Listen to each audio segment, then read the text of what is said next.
Sejam muito bem-vindos, amigos queridos, para mais uma reflexão do nosso grupo de estudos espíritas missionários da luz. Meu nome é Lívia e hoje eu vou conversar com vocês sobre um tema que já tocou a todos nós de alguma forma, né? Que é a questão das ofensas, né? Acredito que muitos de nós, se não todos, já se sentiu ofendido em algum momento aí ao longo da sua existência e também provavelmente muitos, se não todos de nós, já ofendemos alguém em algum momento. Querendo ou não querendo, a gente às vezes faz isso, né? E eu pesquisei alguns textos da doutrina espírita que ajudasse a gente a refletir sobre o que isso gera na nossa vida e as melhores maneiras que a gente consegue fazer para sair disso, né? Para superar essa situação ruim, levando em conta que é muito difícil. Quando a gente ofende e percebe, se arrepende, é muito doloroso. E quando a gente é ofendido, muitas vezes a gente também fica com raiva, também é muito doloroso, né? Então, sobre isso, eu trouxe aí alguns textos interessantes para a gente refletir. E o primeiro deles é uma história contada pelo espírito Hilário Silva, através das mãos de Chico Xavier, no livro chamado O Espírito da Verdade. E nessa história, chamada Deus te abençoe, nos conta Hilário Silva que Dona Clélia Rocha, após fundar o Lar Anália Franco, sentiu muita dificuldade com o começo dessa casa, né, desse trabalho que envolvia crianças, levando atividades culturais, acordava almas, comovia corações, um trabalho muito bonito feito com várias crianças. E ela desembarcou certa noite em uma pequena cidade quando foi alvo de uma manifestação anti-espírita, envolvendo pessoas que eram contra, né, o grupo espírita, o trabalho que faziam e tudo mais.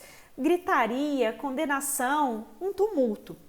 Nos conta Hilário Silva que a Dona Clélia, né, com o auxílio de pessoas bondosas que estavam ali, começou a proteger as crianças, né, para que não fossem agredidas ali também. E no meio da confusão viu um moço forte que se aproximava e atingiu ela na cabeça com uma pedrada. Tacou uma pedra que acertou ela e machucou. O golpe foi tão violento que chegou a sair sangue. Diz que o sangue escorria, mas a operosa servidora do bem prosseguia como quem desconhecesse o agressor. Depois se medicou, tinha amigos lá, espíritas que estavam juntos, né, nesse trabalho, que socorreram ela e tudo ficou bem, né? Ela foi melhorando, né, orando, servindo, trabalhando, seguiu a vida dela. E certo dia, ela foi chamada para auxiliar um doente em uma casa particular. E quando ela foi prestar esse trabalho, ela entrou e encontrou uma senhora aflitíssima, que era a mãe desse doente, né? Filho acamado por meningite e pedia a ela um auxílio espiritual. Tamanha a fama que já se dava o trabalho que ela executava, né? A Dona Clélia não vacilou, diz que ela correu de encontro ao enfermo e, surpreendida, quando ela chegou até o enfermo, ela reconheceu aquele jovem forte, robusto, que tinha atacado a pedra e que a feriu na noite daquela revolta, né, anti-espírita. Estava com febre alta, estava inconsciente e a missionária não fugiu ao trabalho, desdobrou-se em desvelo. Deu passes, vigílias, orações, fez um trabalho de enfermagem carinhosa, auxiliando na recuperação e no tratamento desse moço, né? Que talvez a medicina tivesse dificuldades em reerguer, em conseguir curar, mas que também trabalhava. E ao fim de 6 dias, para a alegria de todos, esse doente estava salvo. Ele se recuperou e ficou bem. E quando ele acordou e viu Dona Clélia lá cuidando dele, ele a reconheceu. Ele sabia que era a mulher que ele tinha dado a pedrada. E ele ficou muito envergonhado. E quando eles estavam a sós, ele beijou respeitosamente as mãos dela e perguntou: "A senhora me perdoa?" Ela, com muita brandura, disse apenas: "Deus te abençoe, meu filho." Mas o exemplo não ficou sem fruto, não. Esse moço, recuperado, ficou tão tocado no seu coração por conta da bondade daquela mulher que trazia o espiritismo, né, nas suas atitudes, na sua vida, no seu caminhar, que trazia o evangelho de Jesus, né, no trabalho dela, nas atitudes dela, na vida, em cada minuto, né? E não só quando ela estava dentro da casa religiosa, ela era uma servidora de Cristo, ela era uma servidora de Jesus. Quando o moço se viu recuperado diante daquele exemplo maravilhoso, ele se fez valoroso militante espírita, se converteu, se assim a gente pode dizer, abraçou a causa e, segundo Hilário Silva, até hoje, onde ele se encontra, é conhecido como o denodado batalhador do Evangelho. Olha só que história linda, que história maravilhosa, né? Onde a gente vê uma pessoa sendo agredida, né? E passando por cima disso tranquilamente. Não que isso seja fácil, isso requer muita vigilância e esforço pessoal, mas com esse exemplo dela, amoroso e bom, quando ela teve a oportunidade de fazer o bem, ela fez, ela conseguiu acordar uma alma ali que estava adormecida para as verdades eternas, para as verdades do Espírito, né? A gente muitas vezes acha que falar muito vai converter alguém, vai fazer a pessoa pensar e se modificar, quando na verdade o que a gente vê é que os corações se modificam não pelo muito ouvir, pelo muito falar, mas se modificam quando tocados em suas emoções. E foi isso que a gente viu acontecer aí nessa história tão bonita, né? E sobre essa questão do ser ofendido, do ofender e do ser ofendido, né? Tem um texto muito interessante, também psicografia do Chico, o Espírito é o Emmanuel, né? Tá no livro Pronto Socorro. O texto se chama De Imediato. E lá o Emmanuel, ele já começa o texto dizendo o seguinte: se alguém te ofendeu, perdoa sem delonga. Se feriste a outrem, reconsidera o gesto impensado e solicita desculpas de imediato. Quer dizer, não perde tempo com esses azedumes, com essas tristezas. Falar é fácil, eu sei. Difícil é viver isso. E a gente percebe o quanto a gente tem dificuldade em perdoar quando a gente é machucado, né? Quando o nosso ego é machucado. Mas a verdade é que a gente tem que buscar isso incessantemente. Porque quando a gente não perdoa, enquanto a gente ainda está desejando o mal, quando a gente ainda está sentindo aquele rancor por alguém, a gente tem todo o nosso campo vibratório modificado e a gente começa a se abrir para situações ruins, a gente começa a dar acesso para espíritos sofredores que estão vibrando nessa mesma faixa ruim para nos acompanharem. A gente está abrindo caminho para situações ruins acontecerem na nossa vida, a gente está se desequilibrando, né? Espiritualmente. Então, a gente começa a ter prejuízos maiores na nossa vida.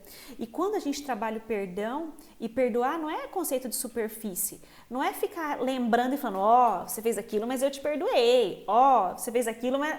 Não! O perdão é entender a dificuldade do outro que nos fez algum mal e seguir adiante sem mágoa. Não quer dizer que você de repente vai abraçar e levar para sua casa o seu ofensor, mas quer dizer que você vai conseguir caminhar, mesmo que distanciado, às vezes a gente precisa desse distanciamento, mas significa que você vai caminhar sem raiva, sem emitir essas ondas negativas de ódio, de desamor, né? Se libertando para não se vincular a experiências ruins no futuro por conta dessa coisa ruim.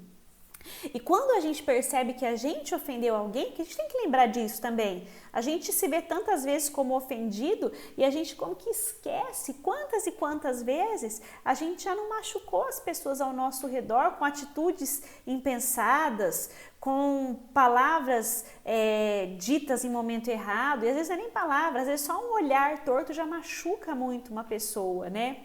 A gente tem que buscar reconhecer isso, pedir perdão o quanto antes.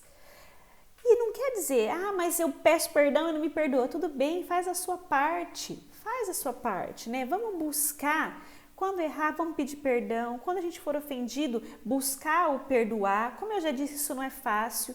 A gente tem essa dificuldade que a gente não consegue do dia para a noite. Tem pessoas que conseguem perdoar em um dia, tem pessoas que precisam de um mês, tem pessoas que precisam de um ano. Mas a questão é que a gente nunca pode abrir mão, perder a oportunidade de se trabalhar para conseguir levar esse perdão, né? Para conseguir, mesmo que o outro não aceite essa nossa passagem, né? Essa nossa mudança de sentimento, para que a gente possa se libertar das coisas ruins que esses sentimentos desarmônicos nos trazem, né? Toda vez que nós temos sentimentos ruins que nos desarmonizam, nós atraímos situações desagradáveis para a nossa vida. Nós nos vinculamos a espíritos perturbadores, energias ruins, e a gente vê que as coisas parecem que às vezes não dão muito certo. Vamos começar a pensar nisso. O que eu estou fazendo que está me prejudicando a minha vida, né? E muitas vezes são essas situações mal resolvidas que nós carregamos. Como eu já disse, não é fácil, mas a gente precisa começar a trabalhar essas situações. A gente precisa dar o primeiro passo para sair delas, né? E para encerrar essa nossa reflexão, eu trouxe aqui um poema que está no livro Correio Fraterno, é do espírito Casimiro Cunha, psicografia do Chico também. E esse poema se chama Ajuda, Perdoa e Passa. E lá o Casimiro Cunha nos diz o seguinte: se alguém te fere e apedreja, lançando-te fel à taça, não te detenhas na queixa. Ajuda, perdoa e passa. Escárnio, provocação, disputa, sombra, arruaça, não te canses de servir. Ajuda, perdoa e passa. Se o ridículo te expõe à aleivosia da praça, cultiva o bem com fervor. Ajuda, perdoa e passa. Quando a aflição te visite, na injúria que te ameaça, trabalha e espera o futuro. Ajuda, perdoa e passa. Ante as fogueiras que surgem, quando o ódio sai à caça, no silêncio da oração, ajuda, perdoa e passa. Se a calúnia te persegue, na lama com que te enlaça, desculpa incessantemente. Ajuda, perdoa e passa. O culto da caridade é a nossa eterna couraça, vencendo perturbações. Ajuda, perdoa e passa. Aos obreiros do Evangelho, a treva nunca embaraça. Quem segue com Jesus Cristo, ajuda, perdoa e passa. Que a gente possa, então, meus amigos, encerrar a nossa reflexão com esse poema tão lindo e que a gente possa buscar refletir isso no nosso dia a dia. A gente sabe que é um passinho de cada vez, mas que a gente não fique parado esperando aí a próxima encarnação para se modificar.